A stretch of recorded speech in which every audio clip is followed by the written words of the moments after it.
الحمدللہ رب العالمین والصلاة والسلام علی رسولہ الامین اما بعد فاعوذ باللہ من الشیطان الرجیم بسم اللہ الرحمن الرحیم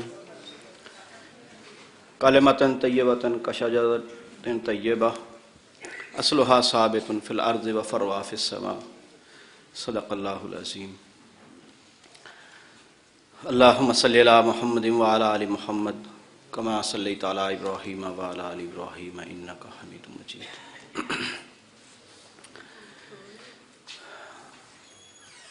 سورہ ابراہیم کی آیت کا ایک مختصر سا جو میں نے حصہ تلاوت کیا ہے ابھی، اس میں اللہ تعالیٰ نے ایک دین کی سوجھ بوجھ کے لیے ایک نقطہ بیان فرمایا ہے کہ کلمہ طیبہ کی مثال ایک پاکیزہ درخت کی مثال ہے کہ جس کی جڑیں زمین کے اندر پیوست ہیں اور شاخیں آسمان میں پھیلی ہوئی ہیں۔ کلمہ طیبہ جو ایک درخت ہے، شجر اسلام ہے، یہ پاکیزہ درخت ہے، اور جو پاکیزہ درخت ہوتا ہے جس کا یہاں اللہ نے آگے ذکر بھی فرمایا ہے کہ خوب پھل دیتا ہے، سایہ بھی دیتا ہے، اور جو پھل آور درخت ہو، جو سایہ دار درخت ہو، اس کی جڑیں بھی زمین میں پیوست ہو جاتی ہیں۔ ایسے درخت بے شمار ہیں، خودرو جھاڑیاں ہیں جو نہ سائے کا پورا فائدہ دیتی ہیں اور نہ ہی اتنا اچھا پھل دیتی ہیں، تو ان کی جڑیں بھی زمین میں پیوست نہیں ہوتی ہیں۔ تو کلمہ طیبہ کی یہ مثال ہے،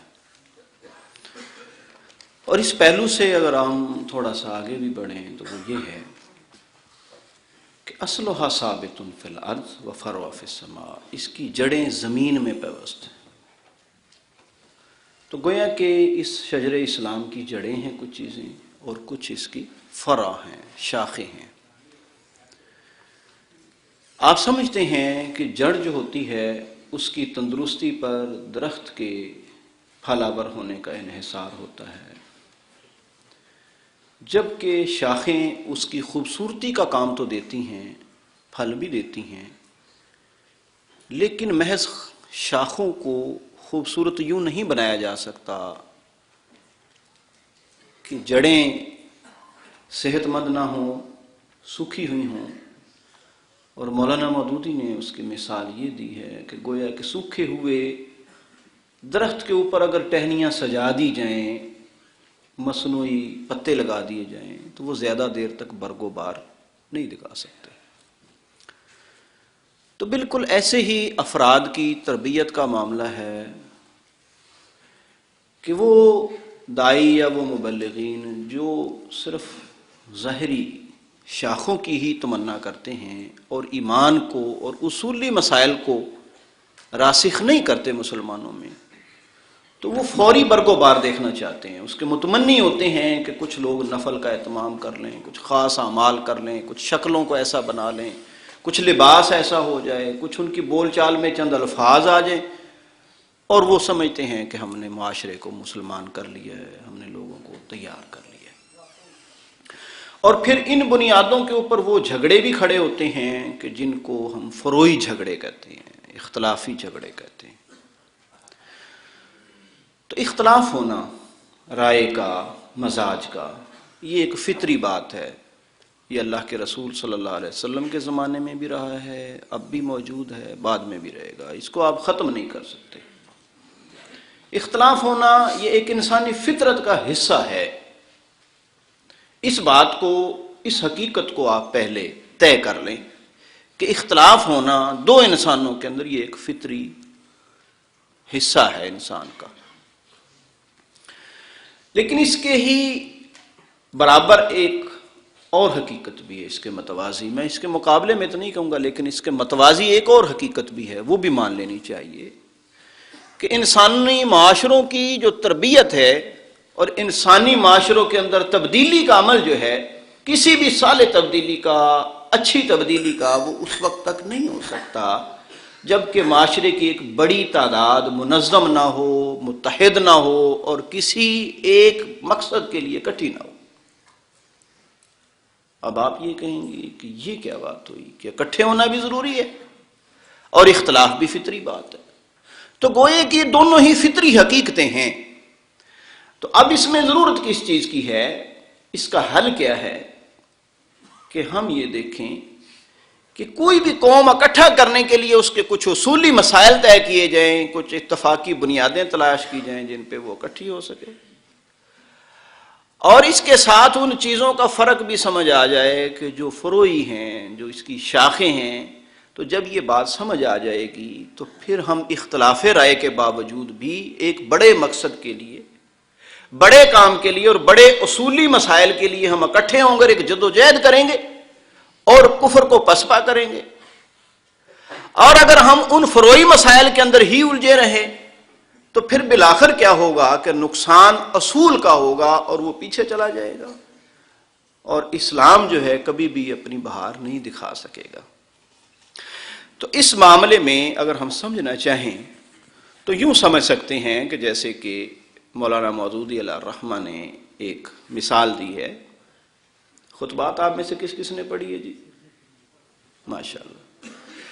تو خطبات اول میں آخری باب کا کوئی عنوان بتائے گا کیا ہے؟ خطبات اول میں دین اور شریعت کی جہاں بحث کی ہے، انہوں نے یہ بات فرمائی ہے کہ دین کی مثلاً ایک وحدت ہے، جیسے ایک نماز کی وحدت ہے۔ نماز کی وحدت کیا ہے؟ اصولی حیثیت کیا ہے کہ نماز کے لیے ضروری ہے کہ قبلہ رخ ہوا جائے، ضروری ہے کہ وضو کیا جائے، پاک ہوا جائے، ضروری ہے کہ انسان سطر ڈھانپے، اور یہ ضروری ہے کہ انسان اس میں اللہ کے حضور قیام کرے، رکوع کرے، سجدہ کرے، درود شریف پڑھے، علم شریف پڑھے، یہ ساری چیزیں۔ اور پھر اس حیثیت سے بھی اصولی طور پر یہ بات طے ہو گئی کہ نماز وہی ہے کہ جو اللہ کے رسول صلی اللہ علیہ وسلم کے طریقے پر پڑھی جائے۔ صلو کما رأیتمونی اصلی، ایسے ہی نماز پڑھو جیسے مجھے نماز پڑھتے دیکھتے ہو۔ یہ اصولی طور پر طے ہو گئی، اور یہ بات اصولی حیثیت سے طے ہے کہ اقم الصلاۃ لذکری، نماز میری یاد کے لیے قائم کرو۔ یہ اصولی حیثیت ہے اس کی۔ اب یہ معاملہ طے ہو گیا کہ نماز ویسے پڑھنا جیسے حضور صلی اللہ علیہ وآلہ وسلم نے پڑھی، ویسے پڑھنی۔ اب آپ کہیں گے کہ جی ہم تو ویسے ہی پڑھنے کی کوشش کرتے ہیں، لیکن کوئی جی ہاتھ کئی بار اٹھاتا ہے، کوئی ایک ہی بار اٹھا کے، کوئی یہاں باندھ لیتا ہے، کوئی نیچے باندھتا ہے، کوئی ہاتھ چھوڑ کے پڑھتا ہے، کوئی آمین اونچی کہتا ہے، کوئی نیچی کہتا ہے۔ یہ کیا ہے؟ تو بات یہ ہے کہ یہ ہی وہ فرع ہیں، یہ شاخیں ہیں جو حضور صلی اللہ علیہ وسلم سے مختلف احادیث میں اختلاف رائے۔ کہیں تو یہ ہے کہ حدیث میں مسئلہ موجود ہے اور حدیث کی ایک کے نزدیک وہ معتبر حیثیت نہیں ہے جو دوسرے کے نزدیک ہے، اور کہیں ایسا ہے کہ الفاظ پہ بھی اتفاق ہے لیکن الفاظ کے معنی اور مفہوم کے جاننے میں اختلاف ہے۔ ایک کی دلیل یہ ہے، ایک کی دلیل یہ ہے۔ تو اصل بات یہ ہے کہ جہاں ایسے مسائل ہیں جن کو ہم فروعی کہتے ہیں، دین کی شاخوں کے مسائل ہیں، وہاں آپ ایک دوسرے کو موقع دیں۔ علمی بحث منع نہیں ہے، استدلال منع نہیں ہے، لیکن یہ تبلیغی مسائل نہیں ہیں، یہ ترجیحی مسائل ہیں کہ کسی کے نزدیک کوئی ترجیح ہے، کسی کے نزدیک کوئی ترجیح ہے۔ لیکن یہ تبلیغ کرنے کی باتیں نہیں ہیں کہ ان موضوعات کے اوپر آپ جلسے اور مناظرے برپا کریں، اپنی صلاحیتیں لگائیں، اشتہارات چھپوائیں اور قوم کو اسی کام کے اوپر لگا دیں۔ اصل آپ کی تبلیغ یہ ہے کہ لوگوں کو دعوت دیں کہ کونوا عباد اللہ اخوانا، اللہ کے بندو بھائی بھائی بن جاؤ۔ اصل دعوت یہ ہے کہ یا ایھا الناس اعبدوا، اے انسانو اللہ کی عبادت کرو۔ جب ایک آدمی یہ طے کرتا ہے، اصولی طور پر مانتا ہے کہ میں اللہ کے رسول کے طریقے کی نماز کو ہی اپنے لیے معتبر سمجھتا ہوں، ان کے قربانی کے طریقے کو ہی اپنے لیے معتبر سمجھتا ہوں، روزے کا وہی طریقہ ضروری سمجھتا ہوں جو اللہ کے رسول نے کیا ہے، تو اصولی حیثیت سے اس نے آپ کی بات کو مان لیا ہے۔ اب اس میں اگر کوئی گنجائش ملتی ہے تعویل کی تو اس کو وہ حق دیں اور اپنا حق بھی محفوظ رکھیں، تو پھر وہ جھگڑا بھی ختم ہو جاتا ہے اور بات بھی اور اصول بھی سامنے رہتے ہیں۔ اب یہ جو بات میں نے آپ کے سامنے گزارش کی ہے، کیا حضور صلی اللہ علیہ وسلم کی زندگی سے یا صحابہ کی زندگی سے بھی اس بارے میں ہمیں کوئی رہنمائی ملتی ہے؟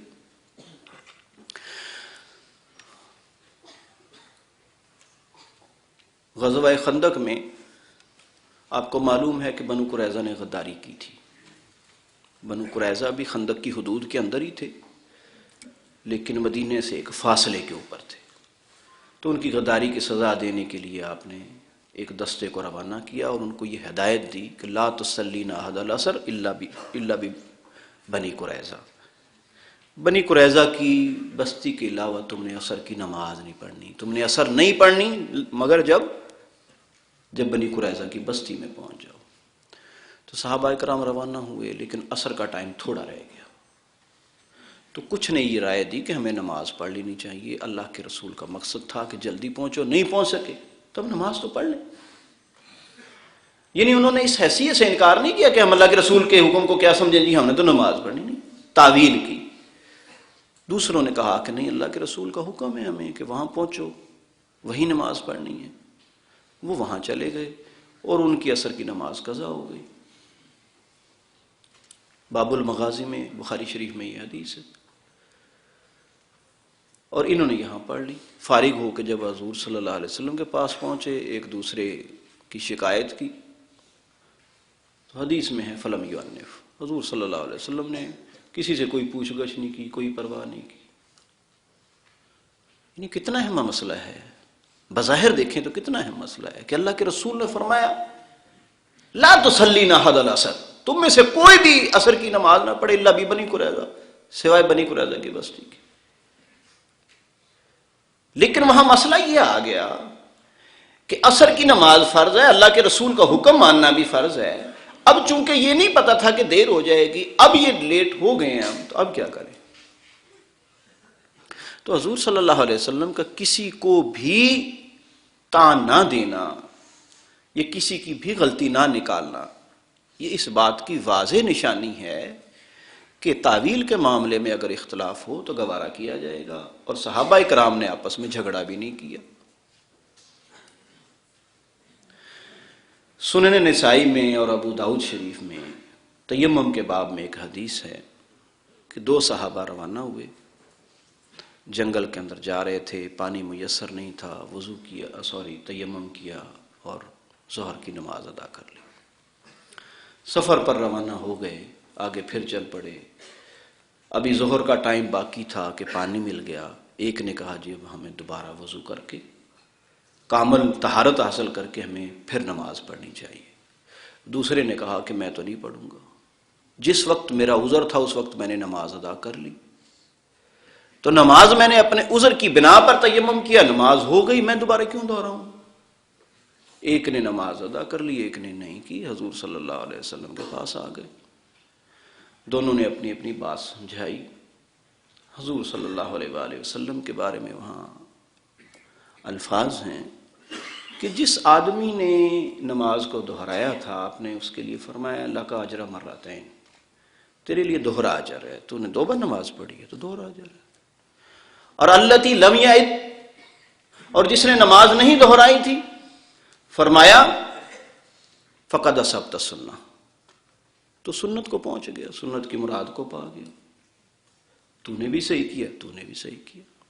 ہمارے ہاں تو یہ مسئلہ ہے نا کہ جی وہ اگر صحیح ہے تو ہم پھر غلط ہو گئے، ہم غلط ہو گئے تو وہ صحیح کیسے؟ ہم اگر صحیح ہیں تو وہ صحیح کیسے؟ بھئی یہ دین کے معاملے میں، ان معاملات میں توسع ہے، یہ اختلاف نہیں ہے، یہ کوئی مقابلہ نہیں ہے، یہ وسعت ہے۔ اللہ کے رسول کے اوپر آپ پابندی لگاتے ہیں کہ جی ایک ہی کو وہ صحیح کہے، تو یہ وسعت ہے۔ حدیث ابھی یہ ترجمان القرآن میں آپ نے شاید پڑھا ایک نہیں مضمون، حضرت ایک غزوے کے موقع کے اوپر حضرت عمر بن عاص رضی اللہ تعالیٰ عنہ کو غسل کی ضرورت تھی اور پانی بھی میسر تھا، موسم سرما تھا بہت زیادہ شدید، تو آپ نے تیمم کر کے، باقی سارے اچھے وضو کے ساتھ تھے، کامل وضو والے بھی تھے، لیکن آپ امیر تھے، آپ نے جماعت کرائی۔ لوگوں نے کہا کہ جی آپ جنوبی ہیں، آپ نے تیمم، پانی میسر ہے۔ انہوں نے کہا کہ پڑھو میرے پیچھے، پڑھائی انہوں نے۔ حضور صلی اللہ علیہ وسلم کو شکایت کی گئی۔ حضور صلی اللہ علیہ وسلم نے پوچھا کہ بھئی تم تو جنوبی تھے، تم نے نماز پڑھائی لوگوں کو؟ کہا یا رسول اللہ پانی اتنا ٹھنڈا تھا کہ خطرہ تھا کہ کہیں ہلاک نہ ہو جائے کوئی، اور میرے سامنے قرآن کی آیت تھی کہ اپنے آپ کو ہلاکت میں نہ ڈالو اپنے ہاتھوں۔ حضور صلی اللہ علیہ وسلم مسکرائے اور آپ نے خاموشی اختیار کر لی۔ تو وہاں تو بات تو یہ ہے، لیکن وہاں صحابہ نے جھگڑا تو نہیں کہ ہم آپ کے پیچھے نہیں پڑھیں گے، آپ کا تو وضو ہی کامل نہیں ہے، ہم پڑھا دیتے ہیں، ہم جو ہے وضو والے، اب تو جنوبی ہیں۔ کہا شکایت بھی کی، لیکن موقع کے اوپر اختلاف رائے رکھ کے جماعت کو چھوڑ کے الگ نہیں ہوئے کھڑے کہ ہم تو نہیں آپ کے پیچھے پڑھیں گے۔ تو یہ ہے اصولی اور فروعی مسائل کا فرق، کہ جس کو نظر انداز کرنے کی وجہ سے آج ہمارے ہاں بہت سرپٹور ہو رہی ہے۔ صحابہ کرام کے بعد تابعین اور تبع تابعین میں ائمہ کرام کے اندر 20 مسائل میں اختلاف تھا۔ عورت کے چھونے سے بعض کہتے تھے وضو ٹوٹ جاتا ہے، بعض کہتے تھے نہیں ٹوٹتا۔ بعض کے نزدیک بسم اللہ نماز میں پڑھنا ضروری ہے، بعض کے نزدیک نہیں تھا، اور جو پڑھنے کو ضروری سمجھتے تھے کہتے تھے، کوئی کہتا تھا کہ اونچی پڑھنی چاہیے، کوئی کہتا تھا ایسا پڑھنی چاہیے۔ کسی کے نزدیک نکسیر پھوٹنے سے وضو ٹوٹ جاتا ہے، کسی کے نزدیک نہیں ٹوٹتا تھا۔ لیکن اس سارے اختلاف کے باوجود وہ ایک دوسرے کے پیچھے نمازیں پڑھتے تھے، اور وہاں تو کوئی مسجدیں الگ نہیں بنی تھیں، اس سارے اختلاف کے باوجود ان کی نمازیں ہوتی تھیں۔ شاہ ولی اللہ رحمۃ اللہ علیہ نے اپنی کتاب الاسباب میں یہ بات بیان کی، الانصاف میں، کہ ہارون رشید نے پچھنے لگوائے، خون پاؤں سے نکلوایا، اور بغیر نیا وضو کیے مسلے کے اوپر کھڑا ہو گیا، اور پیچھے امام ابو حنیفہ کے شاگرد قاضی القضات امام ابو یوسف نے نماز ان کے پیچھے پڑھی، جبکہ امام ابو یوسف کے نزدیک، امام ابو حنیفہ کے نزدیک خون کے بہنے کے باعث وضو ٹوٹ جاتا ہے، لیکن امام مالک کے نزدیک، جن کو ہارون رشید جن کی پیروی کرتے تھے، ان کے نزدیک نہیں ٹوٹتا ہے، تو ان کے پیچھے نماز پڑھ لی۔ یعنی اتنا بڑا اختلاف ہونے کے باوجود کہ وضو ہی نہیں ہے ایک کے نزدیک، لیکن چونکہ جو پڑھانے والا اس کے نزدیک اس کا وضو ہے، تو انہوں نے خود تو وضو ٹوٹنے کے قائل ہیں، لیکن اس کے پیچھے نماز پڑھی کہ جو وضو ٹوٹنے کے قائل نہیں ہے۔ اس صورت میں امام احمد بن حنبل سے پوچھا گیا کہ اگر کسی کی نکسیر پھوٹ جائے تو کیا آپ اس کے پیچھے نماز پڑھ لیں گے؟ وہ بھی نکسیر پھوٹنے سے وضو کے ٹوٹ جانے کے قائل تھے کہ وضو ٹوٹ جاتا ہے نکسیر پھوٹنے سے، لیکن امام مالک اس کے قائل نہیں تھے۔ تو جب پوچھا گیا کہ کیا آپ ایسے آدمی کے پیچھے نماز پڑھ لیں گے، امام احمد بن حنبل رحمۃ اللہ علیہ نے فرمایا کہ اگر امام مالک یا امام سعید بن مسیب جیسے لوگ نماز پڑھائیں تو امام احمد بن حنبل کی کیا مجال ہے کہ ان کے پیچھے نماز نہ پڑھے۔ امام شافعی رحمۃ اللہ علیہ عراق میں آئے، کوفے میں آئے، امام ابو حنیفہ کے مدرسے میں، ان کے مسجد میں، ان کے دیار میں آئے، تو بہت سے لوگ ان کے پیچھے فجر کی نماز پڑھنے کے لیے جمع ہو گئے۔ تو وہ فجر کی نماز میں دعائے قنوت پڑھنے کے قائل تھے۔ بڑی لوگ اس کے باوجود لوگ نماز ان کے پیچھے پڑھنے آئے۔ ہم ہوتے تو کہتے کہ یہ دعائے قنوت والا پڑھائے گا، آج تو ہماری نمازیں ہی الگ ہوں گی۔ سارے لوگ آ گئے، اور جب انہوں نے دعائے قنوت ہی نہیں پڑھی، اس دن دعائے قنوت ہی نہیں پڑھی انہوں نے۔ پوچھا گیا کہ حضرت آپ تو دعائے قنوت پڑھنے کے قائل ہیں، آج آپ نے نہیں پڑھی۔ فرمایا کہ آج ہم ان کے دیار میں ہیں کہ جو ایسا نہیں کرتے، تو میں نے نہیں مناسب سمجھا کہ یہاں آ کے میں کوئی عجیب معاملہ کروں۔ اور ایک روایت یہ ہے، انہوں نے کہا کہ مجھے اس صاحب مزار سے حیا آئی کہ میں ان کے علاقے میں آ کے ایسا کروں۔ اور امام ابو یوسف جمعہ پڑھایا، تو جمعہ کے بعد بتایا گیا کہ آپ نے جس حمام سے غسل فرمایا ہے اور بہت سے لوگوں نے غسل کیا ہے، وہاں اس کی ٹینکی میں تو چوہیاں مری پڑی تھی، وہ نکالی گئی ہے۔ اب چونکہ معاملہ ہو گیا تھا، واقعاتی پوزیشن بدل چکی تھی، اب سب لوگ نماز بھی پڑھ چکے تھے، جا چکے تھے، کوئی آدھے موجود تھے۔ فرمایا کہ چلیں آج ہم مدینے والوں کے مسلک پر عمل کر لیتے ہیں، یعنی امام مالک کے مسلک کو مان لیتے ہیں، جن کے نزدیک اگر 12 من کے قریب پانی ہو تو وہ اس صورت میں ناپاک نہیں ہوتا ہے، وہ مائع رواں جاری پانی تصور کیا جاتا ہے۔ تو یہ سہولیات اور یہ توسع، اس اختلاف کے باوجود کہ ان کے پاس علم بھی زیادہ تھا، ہم سے زیادہ گہرائی بھی تھی، تقویٰ بھی تھا، اللہ کے ساتھ جڑنے کے لیے لائیت بھی تھی، اس کے باوجود یہ کچھ۔ اور خود ہمارے ہاں ایسے طرز عمل کتنی مثالیں موجودہ دور میں بھی ملتی ہیں کہ انسان حیران ہوتا ہے کہ کیوں لوگ سر پھٹول پھر بھی کرتے ہیں، خود انہی کے بڑوں نے۔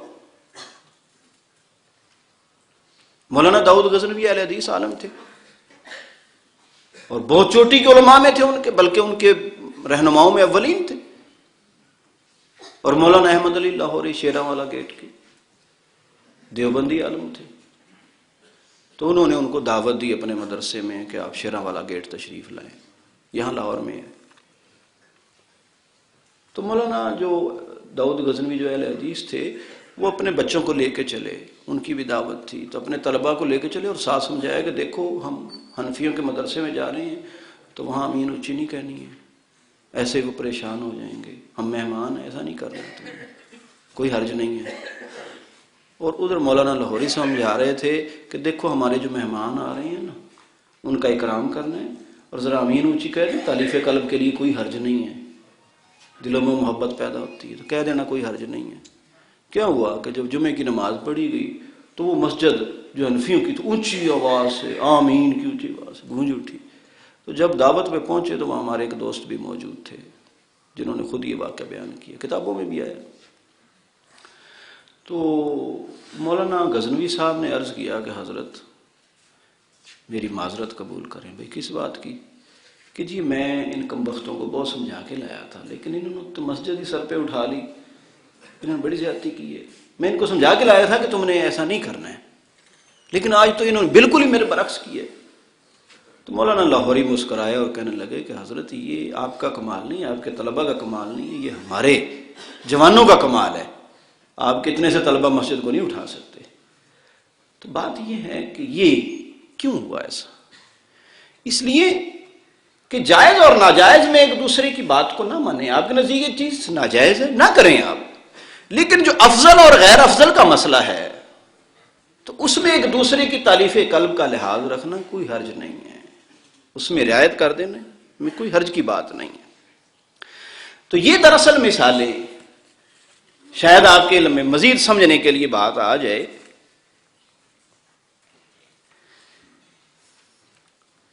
شیخ حسن البنا شہید رحمۃ اللہ علیہ مصر کے اخوان المسلمون کے سربراہ تھے، تو کسی گاؤں میں گئے، وہاں جھگڑا تھا رمضان میں کہ 8 تراویح کے 20 ہیں، وہاں حنفی بھی ہیں اور شافی بھی کافی تعداد میں ہیں۔ شافی 8 پڑھتے ہیں ہمارے اہل حدیثوں کی طرح، تو وہ کہہ رہے تھے کہ نہیں ہے یہ اور وہ۔ اب جب یہ جھگڑا نہیں نبٹ رہا تھا تو انہوں نے یہ غنیمت سمجھا کہ شیخ حسن البنا سے ہم فیصلہ کرواتے ہیں۔ دونوں گروہوں نے اتفاق کیا کہ جی آپ فیصلہ کریں۔ انہوں نے کہا بھی مسئلہ کیا ہے؟ انہوں نے کہا جی یہ مسئلہ ہے۔ کہا بھی یہ تراویح کا دین میں حکم کیا ہے؟ حکم کیا ہے شرعی لحاظ سے؟ یعنی یہ فرض ہے یا نفل ہے؟ سب نے کہا جی یہ نفل ہے۔ اچھا، دوسرا سوال کیا کہ یہ مسلمانوں کے اتحاد اور اخوت کا کیا حکم ہے؟ ان کے مل جل کے رہنے کا کیا حکم ہے؟ یہ بھی نفل ہے۔ کیوں بھائی؟ کر لیں نہ کریں، لڑتے رہیں؟ کہا جی یہ تو فرض ہے۔ کہا کہ بھائی پھر فیصلہ تو ہو گیا، بھی کیا یہ دانش مندی ہوگی کہ ہم ایک نفل کے قیام کے لیے فرض کو خطرے میں ڈال دیں؟ جب نفل پہ جھگڑا کریں گے آپ، فرض تو خطرے میں پڑ گیا، لڑائیاں ہو گئی، فساد برپا ہو گیا، یہ تو ٹھیک نہیں۔ اور حضور صلی اللہ علیہ وسلم نے فرمایا انا زعیم